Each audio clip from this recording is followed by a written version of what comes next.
And in America, that would not be an issue.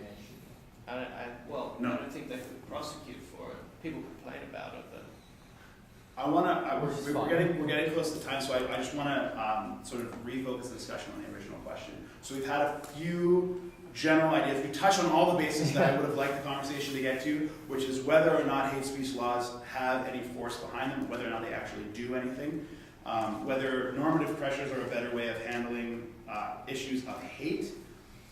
Is there a sense of, although we didn't talk too much about this, a sense of arbitrariness about who gets offended and who doesn't? What constitutes hate speech as opposed to genuine ignorance about facts that are construed as hate? We've gotten to issues of definition arguments about, I think I already covered that on my ring finger here. So we've hit the high point, so I want to bring it sort of back to the original, knowing the holes in the argument, knowing the areas that we don't know. But if we had to come down on one side of this argument, realizing that it's, the more we talk about it, the less likely you're going to have a strong position. Is it good? Is it right? Should we have laws that outlaw hate speech? Or are they redundant? Should they be stricken, or should we keep them? Are they a good thing to have?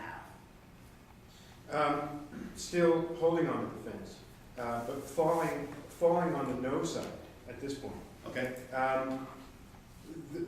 Throughout the discourse, the one thing that sort of came to my mind, especially when we were talking about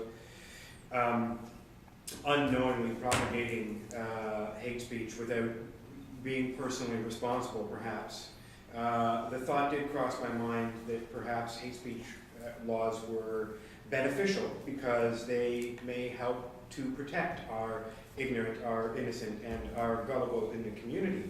But it didn't take very much thinking for me to realize that that's really only a way to cement ignorance and gullibility in your community, because you're taking away a level of discourse that moves us forward and helps us think critically. And just to speak to, do we as secularists have a responsibility and a role to play in that? I think the logical conclusion for me is absolutely, because if there are people out there like Stockwell Day putting forward the opinion that the bus campaign is hate speech, then that needs to be countered, and specifically it really should be countered with logic and critical thinking, rather than which really does penetrate the conservative base. They are really. You can't expect them to listen, right? But there are others who will be able to see it and hear. The fence. Yeah. I'd just like to say that I've been accused of attacking and ridiculing somebody's speech. The person in question is Stephen Hume, whose editorials periodically appear in the Vancouver Sun. And in my opinion, some of his editorials are half-baked drivel. And I've given him a good roast in an email. Now, he has angrily retorted that I have launched an ad hominem attack on him and personally ridiculed him. And I've given hard copies of my email for peer review, and I'd give them to anyone in this room and say, where is there an ad hominem attack? My email is quite clearly attacking his thesis, not attacking him personally. But he chooses, because he's got so much ego attached to his writings, to interpret my words as being an attack on him personally. The funny thing about the ad hominem excuse is that when it's used not as your argument is fallacious because it is an ad hominem, but when your response to a criticism is that's an ad hominem, that is actually an ad hominem attack, which is really funny. Yeah. Yeah, I had a similar experience where I was criticizing the niqab, the Muslim face veil for women. I was criticizing women who wear it, and I was attacked as racist for saying that.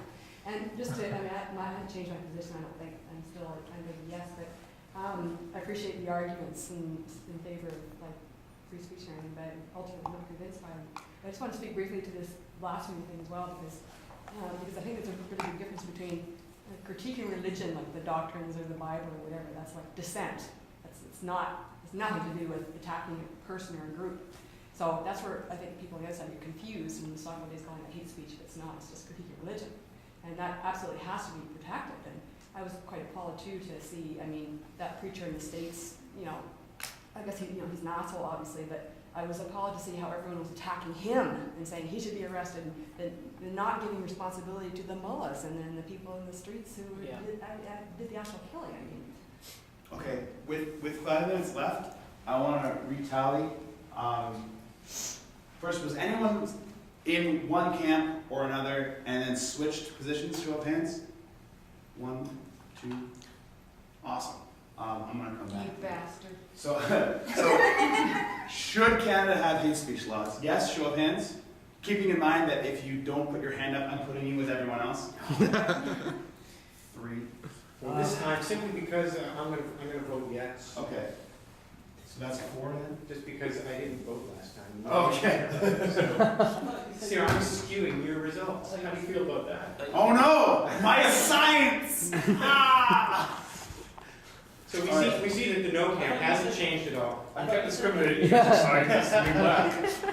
So for those who put up their hands and changed their mind, what would you say was the most persuasive argument that got you from one side to the other? It doesn't work. Okay. I guess for me it was just the talk about what we couldn't criticize religion again. Okay.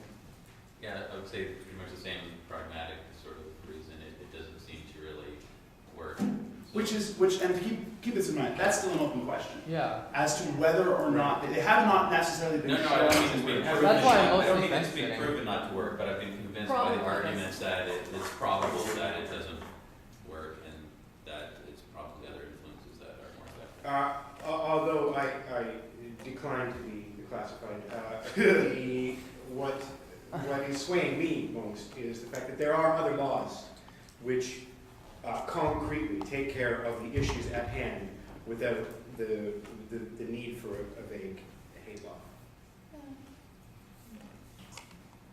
Well, I was under yes, and now I'm undecided. Okay. I'm just confused. Welcome to my world. Well, there's so many, as Xavier is saying, there are so many cases where specific types of context are covered, as Ian went over, that weakly lawed hate laws are, to me, at one point made me lean towards no or neutral.